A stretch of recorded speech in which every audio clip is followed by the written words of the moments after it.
Aujourd'hui, Moscou a subi la plus grande attaque de drones ukrainiens depuis le début de la guerre, avec plus de 650 drones ciblant la capitale russe et la région environnante pendant la nuit.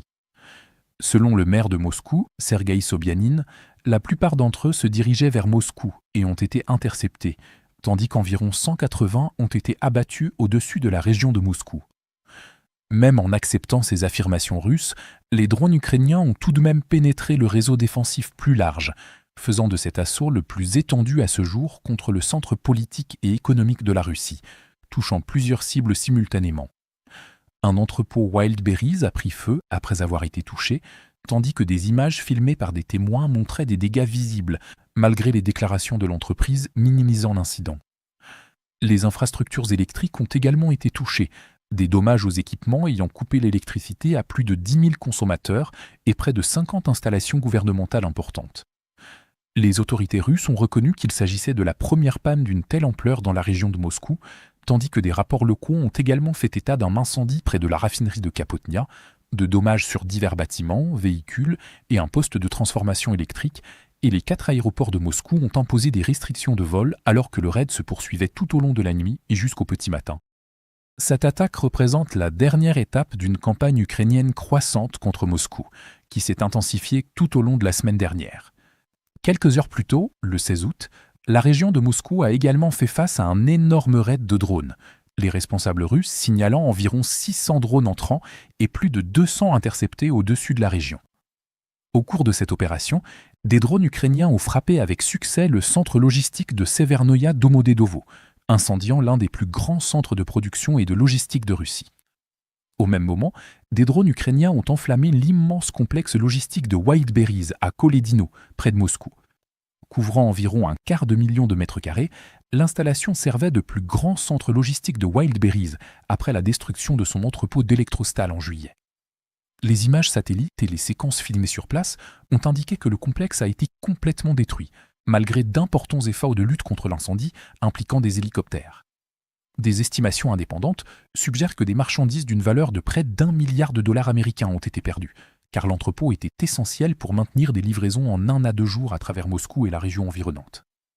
La campagne contre Moscou s'est étendue bien au-delà des entrepôts commerciaux, car des attaques antérieures ont ciblé l'Institut central de recherche en construction mécanique, un centre de recherche majeur en aérospatiale et en ingénierie des fusées russes, causant des dommages importants aux bâtiments. Une autre frappe, près du centre logistique Wildberry à Novoselki, près de Moscou, a endommagé une sous-station électrique et un bâtiment administratif à proximité. Ces opérations révèlent une tendance constante, alors que l'Ukraine continue de cibler systématiquement les centres logistiques, les installations de recherche, les entrepôts et les infrastructures de soutien autour de Moscou, augmentant progressivement la pression à la fois sur l'économie russe et sur sa capacité à maintenir la production et la distribution militaire. Au lieu de se concentrer sur un seul type de cible, la campagne force les autorités russes à défendre simultanément des dizaines d'installations importantes, étirant des ressources de défense aérienne déjà limitées sur un nombre toujours croissant de sites critiques. Parallèlement, le réseau de défense aérienne russe fait face à une pression croissante due à l'épuisement des stocks de missiles intercepteurs, à une pression accrue sur la couverture radar et à une pénurie croissante d'opérateurs expérimentés. La tendance la plus significative est peut-être l'ampleur même de l'expansion des opérations de drones ukrainiens. Il y a seulement quelques mois, des raids impliquant environ 300 drones à longue portée contre de multiples cibles représentaient un effort exceptionnel. Cela a ensuite augmenté pour atteindre environ 600 drones dirigés à travers plusieurs régions au cours de la même nuit. Désormais, Moscou seul ferait face à plus de 650 drones ukrainiens nuit après nuit. Cette croissance rapide reflète l'expansion de la capacité de production de l'Ukraine et le développement continu de nouveaux systèmes sans pilote à longue portée, capables d'atteindre plus profondément l'intérieur de la Russie en plus grand nombre. Dans l'ensemble, à mesure que des essaims de drones ukrainiens plus importants arrivent plus fréquemment, le fardeau pesant sur les défenseurs russes continue d'augmenter, accroissant les risques d'échecs d'interception, de dommages aux infrastructures et même d'incidents de tir à mi. Si l'Ukraine maintient sa trajectoire de production actuelle, tout en continuant d'affiner ses capacités de drones à longue portée, l'ampleur et l'intensité des futures attaques sur Moscou et d'autres régions stratégiques continueront de croître, mettant les responsables russes sous une pression accrue.